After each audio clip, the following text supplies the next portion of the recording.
में, इस दौर में हम सब यही बातें करने आए हैं कि माना अंधेरा घना है, मगर नागराले साहब कह रहे हैं कि दिया जलाना कहां मना है। तमाम निगेटिविटी के इस दौर में हम ये कहने आए हैं कि हम जिंदा हैं। हम क्या उखाड़ पाएंगे, क्या बिगाड़ पाएंगे, क्या बदल पाएंगे, मैं नहीं जानता। हम सब जो यहां बैठे हैं वो सिर्फ ये बता रहे हैं कि इन मुर्दों की फहरिस्त में हम जिंदा हैं। बस इतना पर्याप्त है। क्या नहीं हो पाएगा, क्या हो पाएगा, मैं नहीं जानता। लेकिन हम सब अगर अपनी ताकत से, बिना किसी की तरफ निगाह दौड़ाए हुए, अपनी तरफ उंगली करके खुद से सवाल पूछें कि इस बदलाव की मुहिम में हम कितने भागीदार हैं, हम अपना कितना हिस्सा दे रहे हैं, हम कितना पार्टिसिपेट कर रहे हैं, बदलाव दिख जाएगा। किसी की तरफ भी आशा भरी नजरों से मत देखिए। और अगर किसी को लगता है कि ये वाला कोना साफ करना ठीक नहीं है तो वो वाला साफ करने लग जाओ। उसको ये मना मत करो कि ये वाला साफ मत करो। सबकी जिम्मेदारी है। किसी की जिम्मेदारी है ये सीट साफ करने की, किसी की जिम्मेदारी है लास्ट सीट साफ करने की, लेकिन सबके हिस्से में जिम्मेदारी है और हम सबको अपनी अपनी जिम्मेदारियां उठाना है। यह अनुरोध सिर्फ आप लोगों से करना चाहता हूं। विषय फैक्ट बात है कि जैसा राहुल भाई ने कहा कि कंफ्यूजिंग था। इन तमाम होने और ना होने की संभावनाओं के बीच में एक बात क्लियर कट है कि पक्ष और विपक्ष अपना ही चाहिए। चाहे ये वाला सत्ता पक्ष में चले जाए, चाहे ये वाला चला जाए।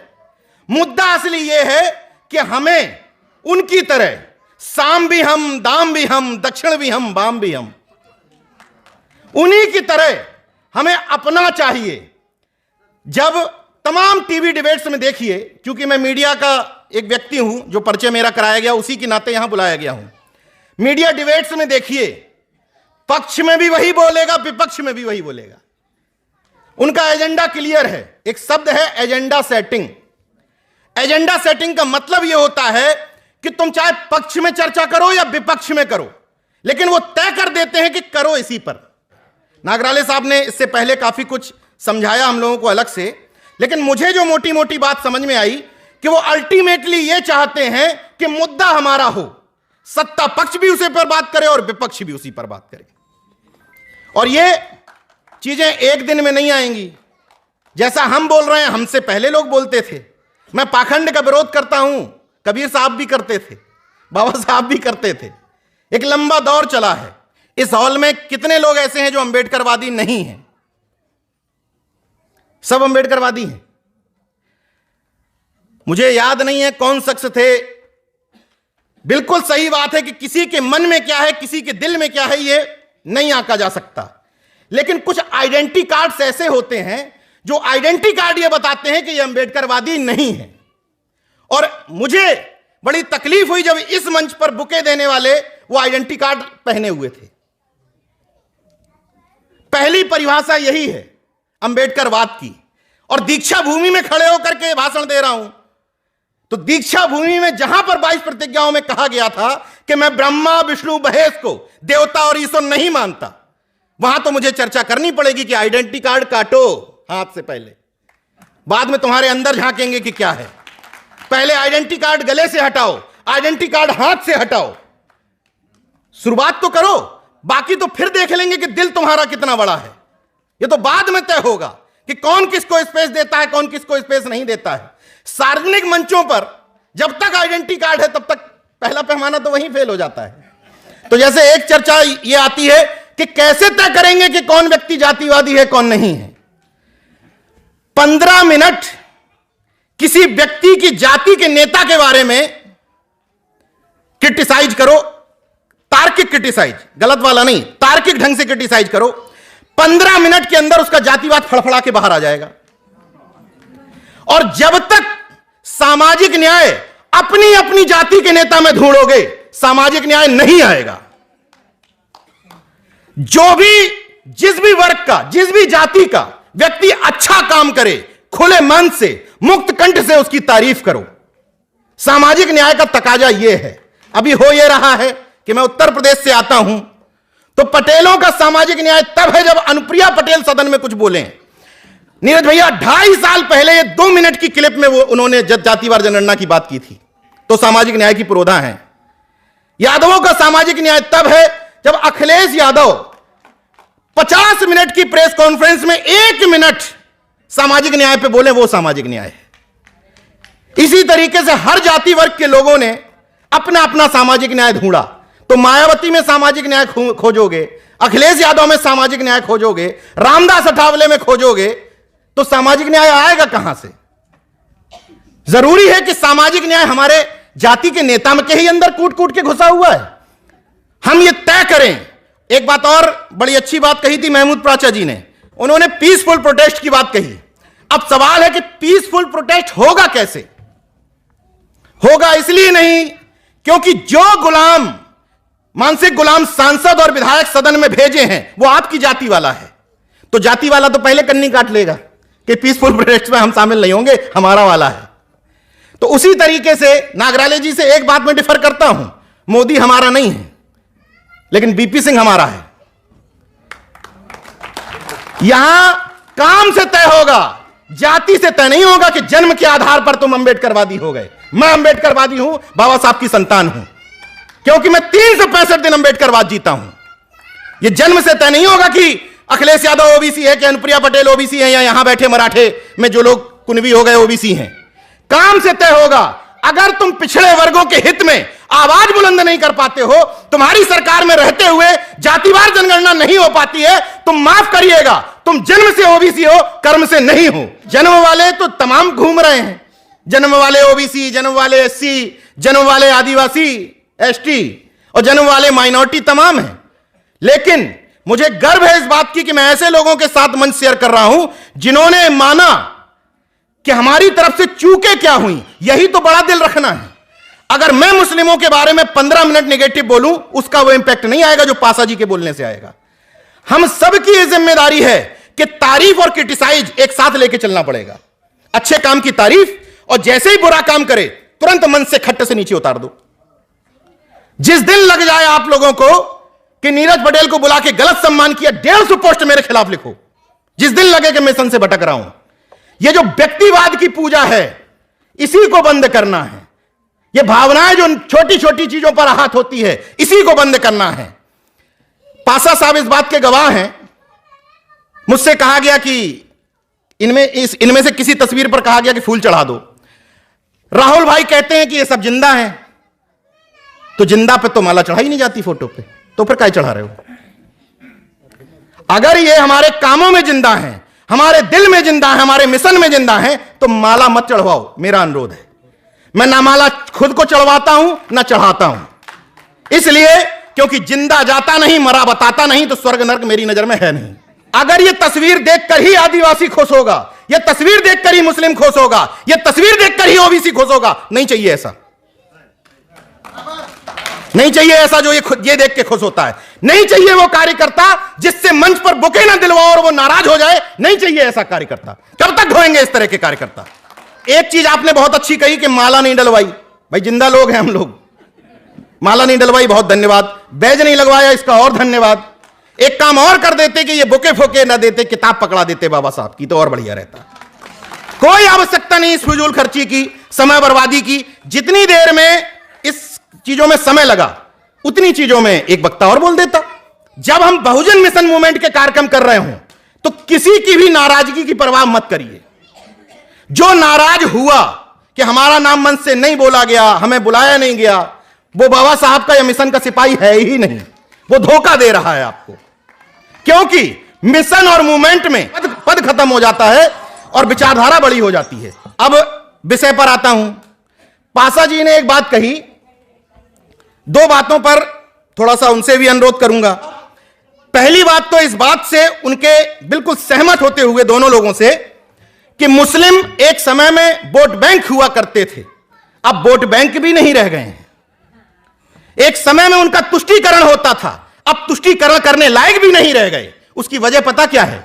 उसकी वजह जो मंचों से हम कह देते हैं कि हम तो वोट दे ही नहीं सकते उस तरफ, जो ये ऐलानिया आप कह देते हो ना, तो वो कहते हैं कि कुछ भी ना बोलो इनके लिए, चाहे बुलडोजर चल जाए, पेट्रोल पंप गिर जाए, घर गिर जाए, इनकी गुमटी हटवा दी जाए, लेकिन ये तो उसके विरोध में खड़े ही हैं। मेरा अनुरोध है कि सार्वजनिक मंच से यह ना कहा जाए कि हम तुम्हारे गुलाम हैं।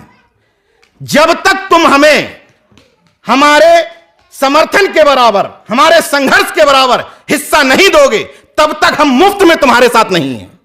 यह भी एहसास कराना होगा विपक्ष को। जैसे आपने आरपीआई का उदाहरण दिया, यही हाल उत्तर प्रदेश की पार्टियों के साथ है, यही बिहार की हर जगह की पार्टियों के साथ है। खतरनाक हो जाती है। इसलिए इस बात का भी ध्यान रखना है कि अंदर अंदर हमारे कुछ भी खिचड़ी पकती रहे, लेकिन सार्वजनिक तौर पर हम यही कहेंगे कि बिना हमारे मुद्दे उठाए हम तुम्हारे साथ नहीं आएंगे। अभी मुझसे जस्ट पहले तुमराम साहब बोल रहे थे, एक बात उनकी काबिले गौर है। भले ही उन्होंने ये कह दिया कि मैं कांग्रेस का सदस्य हूं, लेकिन सहमत हूं इस बात से कि राहुल गांधी या कांग्रेस, एक तरफ नागनाथ है, एक तरफ सांपनाथ है, एक आरएसएस की टीम है, आरएसएस की बी टीम है, सब बातों से सहमत। अरविंद केजरीवाल के लिए जो कहा गया सारी बातों से सहमत।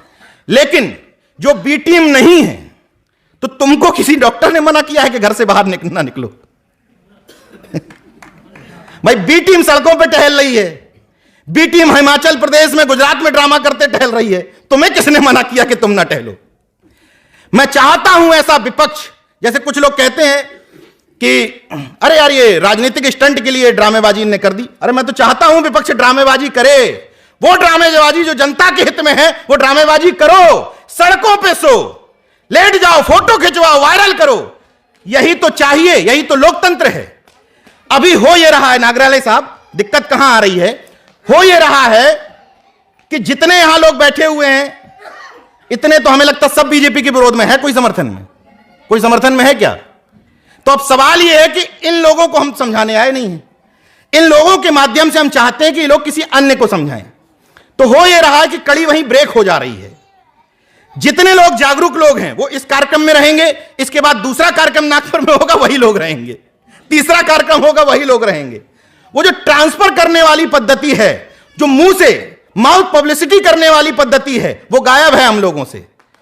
हम लोग भोंपू नहीं बन पाते हैं। और हम सब लोगों की जिम्मेदारी है कि पान की दुकान पे खड़े हो, ट्रेन में बैठे हो, बस में बैठे हो, फ्लाइट में बैठे हो, एक सुर में अपनी कथा का बखान करना है, एक सुर में। यह बिना सोचे हुए कि बगल में कौन बैठा है। नफरत वाली बात नहीं बोलनी है, लेकिन यह कहना है कि यार सरकार समझ में नहीं आ रहा लेटरल एंट्री क्यों कर रही है, समझ में नहीं आ रहा, बताओ यार, इतना मेरिट की बात करते थे ये लोग, इनको आरक्षण पकड़ा दिया, कहां घुस गई मेरिट? अपने मुद्दों की बात करनी है। जब ईडब्ल्यूएस की बात आए तो आपको तर्क देना है कि हम गरीबों के खिलाफ नहीं हैं। और हकीकत है, वैसे तो आरक्षण गरीबी उन्मूलन कार्यक्रम नहीं है, लेकिन तुमने बना दिया गरीबी उन्मूलन कार्यक्रम। तो अगर ईडब्ल्यूएस से अगर लोगों को लगता है कि सबसे ज्यादा फैसिलिटेट और जिस तरह के रिजल्ट आ रहे हैं उसमें लग रहा है कि एक जाति विशेष उसमें सबसे ज्यादा लाभ ले रही है, तो अगर आप तर्क दीजिए कि अगर सरकारों को लगता है कि इनकी गरीबी सरकारों की देन है। देखिए अंतर समझिए, ओबीसी एससी एसटी को आरक्षण इसलिए मिला क्योंकि वो नहीं बढ़ पाया इस सामाजिक ताने बाने की वजह से, सामाजिक विषमता की वजह से, असमानता की वजह से। लेकिन सवर्ण असमानता की वजह से उसके साथ दिक्कत नहीं हुई, सरकारी नीतियों की वजह से नहीं बढ़ पाया। अगर नहीं बढ़ पाया तो उसके लिए सरकार जिम्मेदार है, समाज जिम्मेदार नहीं है।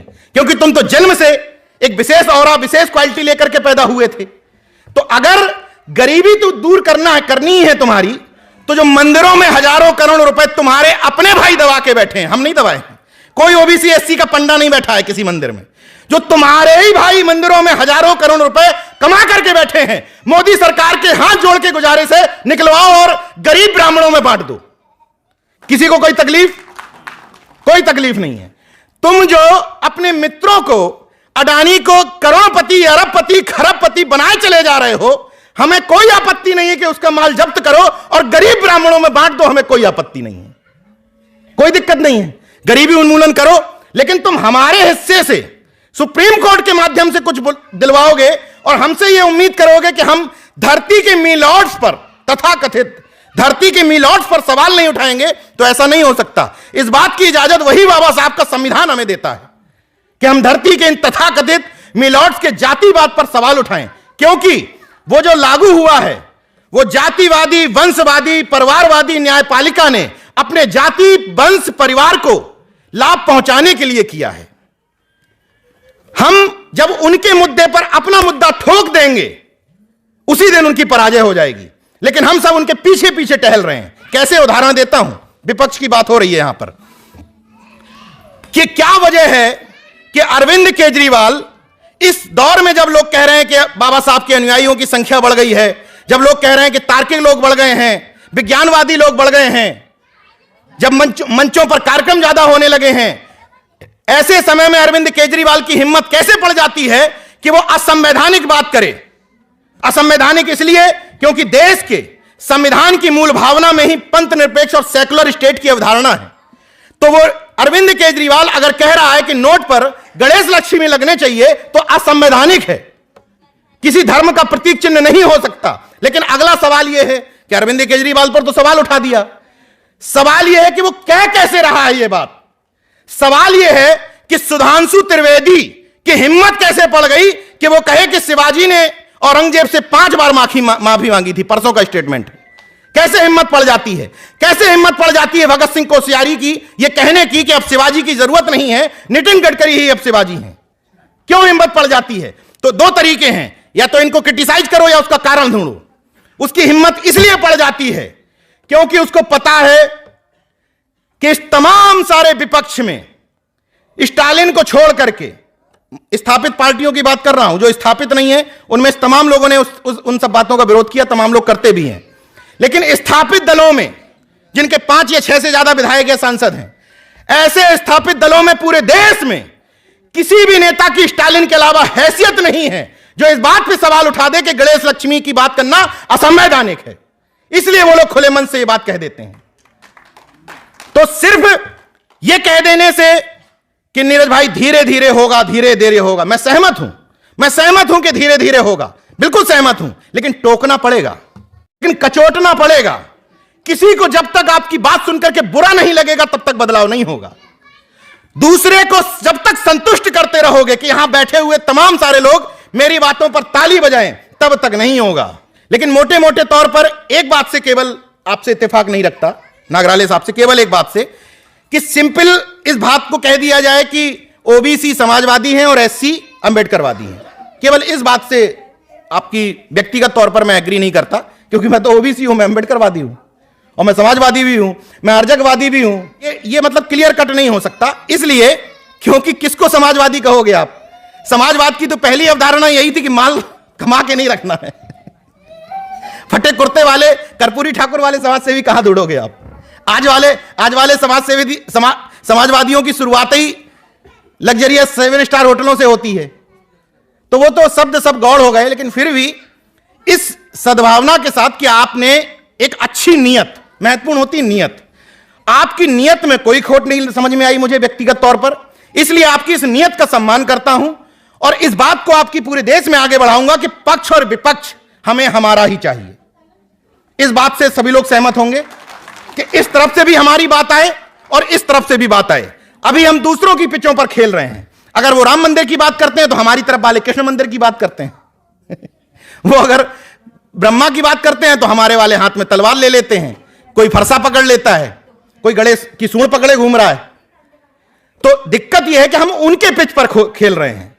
अगर आप क्लियर कट मंडलवाद की पिच पर, आप क्लियर कट सामाजिक न्याय की पिच पर, आप क्लियर कट अंबेडकरवाद की पिच पर खेलने लगिए, ब्राह्मणवाद की चूलें हिल जाएंगी।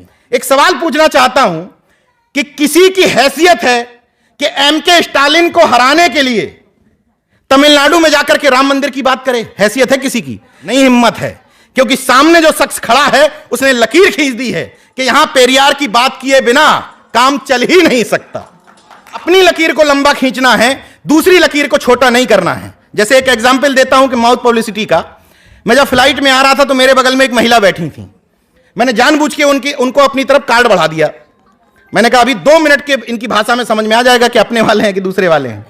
2 मिनट में समझ में आ गया। उनको कार्ड देख के कष्ट हो गया, ये मून तो वही वाले हैं, नागराले वही वाले हैं। तो हमने कहा हम भी वही वाले हैं। उसके बाद उन्होंने कहा हमसे, आप जा रहे हैं, आप पत्रकार हैं, आप जरूर वहां मुख्यालय देखिएगा नारंगियों का।